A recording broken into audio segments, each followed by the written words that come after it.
Canada के prime minister Justin Trudeau next few hours में अपना रिजाइन अनाउंस करने वाले हैं।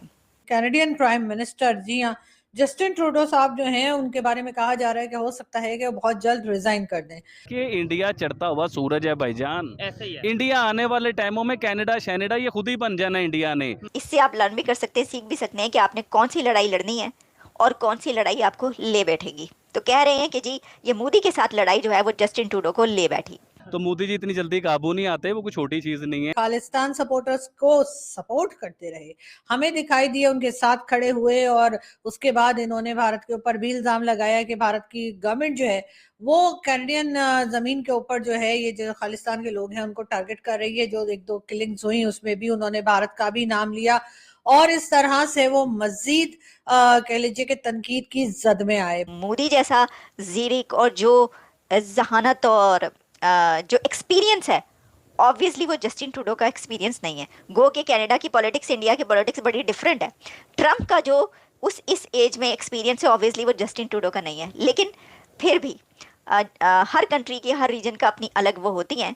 तो क्योंकि इंडिया वालों को हाँ। मैं जान चुका हूं भाईजान, ये लोग प्यार से अपनी जान भी दे देंगे। ठीक है। इनसे प्यार से चलो, जैसे मर्जी लेके चलो। अगर आप इनके साथ अकड़ के चलते हो तो वो आपसे ज्यादा अकड़ जाएंगे। सबसे बड़ी बात तो ये है कि ये जो कहा जा रहा है कि उनकी ये जो उनको डस पड़ी है, जो डैमेज हुआ है, ये मोदी की विक्ट्री है। ट्रूडो की जो हार है वो मोदी की विक्ट्री कही जा रही है। और मोदी की विक्ट्री इसलिए कही जा रही है कि ट्रूडो ने वो लड़ाई खुद मोल ली। तो क्या एक इतनी बड़ी इकोनॉमी, दुनिया की सबसे बड़ी जमहूरियत, डेमोक्रेसी और दुनिया के एक सबसे बड़े लीडर नरेंद्र मोदी के साथ ये जो उन्होंने एक झगड़ा खड़ा किया, इस वजह से उनका ये डाउनफॉल। वैसे तो उनका साथ अमेरिका ने भी दिया था जब वो भारत के बारे में या भारत के ऊपर एलिगेशंस लगा रहे थे या भारतीय गवर्नमेंट के ऊपर एलिगेशंस लगा रहे थे, उस वक्त अमेरिका ने भी उनका साथ दिया था। और यही कहना था अमेरिका का भी कि या अमेरिकन जो न्यूज आ रही थी उनमें भी कि कहीं ना कहीं भारतीय गवर्नमेंट का हाथ है जो टारगेट किलिंग्स या फिर किलिंग्स जो कनाडा में चल रही थी। कि जस्टिन ट्रूडो का डाउनफॉल स्टेज सेट किया है उनकी उस लड़ाई ने जो उन्होंने इंडिया और प्राइम मिनिस्टर नरेंद्र मोदी के साथ लड़ी। ये बात कही जा रही है। आप ये देखें, जंग चल रही है या बहस चल रही है कनाडा की और इंडिया ऐसे ही की। है। और इंडिया वो कनाडा वाले इस टाइम परेशान भी है कि हम क्या कर बैठे हुए हैं। उन्हें परेशानी क्योंकि इंडिया उधर से अपना बिजनेस वाइंड अप कर रहे हैं। कुछ कंपनीज इंडिया की हैं जो वक्ती तौर पे ठीक उधर है। से अपने बिजनेस वाइंड अप कर। कि हर लड़ाई लड़ने का एक तरीका होता है। तो मैं नहीं समझती कि उन्होंने दुनिया की सबसे बड़ी डेमोक्रेसी के साथ एक झगड़ा उस तरीके से वे अडॉप्ट किया है कि वो उसको रिजॉल्व कर पाए, बल्कि ये उल्टा उनको पड़ा है। और साथ ही फिर ट्रंप ने जो कह दिया, ट्रंप ने तो मतलब बम ही फाड़ दिया था उनके ऊपर, पहाड़ तोड़ दिया उनके सर पर, ये कह के कि भाई आप अपने जो कंट्री है उसको हमारी स्टेट बना दें।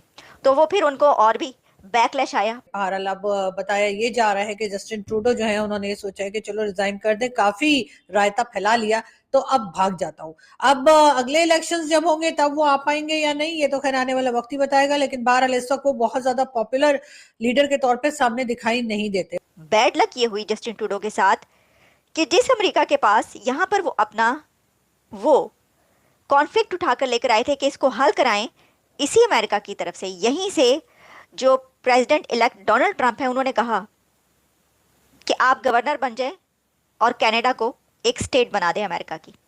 तो इस वजह से उनके ऊपर डबल प्रेशर आ गया। लेकिन सबूत कोई नहीं था, साबित कोई भी नहीं कर पाया, और शायद यही वजह है कि अब वो इतने ज्यादा एम्बैरेस हो चुके हैं कि जस्टिन ट्रूडो ने सोचा होगा कि मैं रिजाइन करके चलता बनूं, वही बेहतर है। किसी तरफ से भी उनको कोई सपोर्ट जो है अब इस वक्त आती हुई दिखाई नहीं दे रही। लेकिन बहरहाल वो रिजाइन करने वाले हैं और लग यही रहा है कि बहुत जल्द जो है उनकी रेजिग्नेशन की खबरें जो है और न्यूज जो है वो आप तक पहुंचना शुरू हो जाएंगी।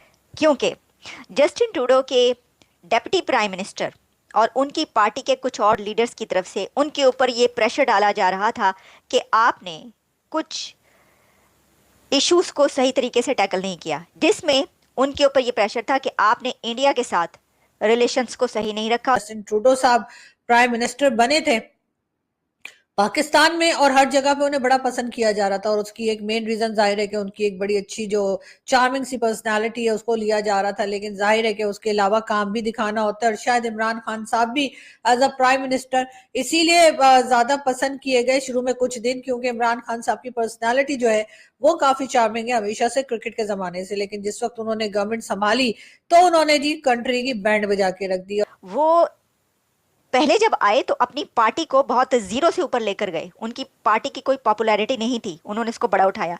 लेकिन इस वक्त जब वो जा रहे हैं तो उनकी अपनी पॉपुलैरिटी कहा जा रहा है कि जीरो हो चुकी है।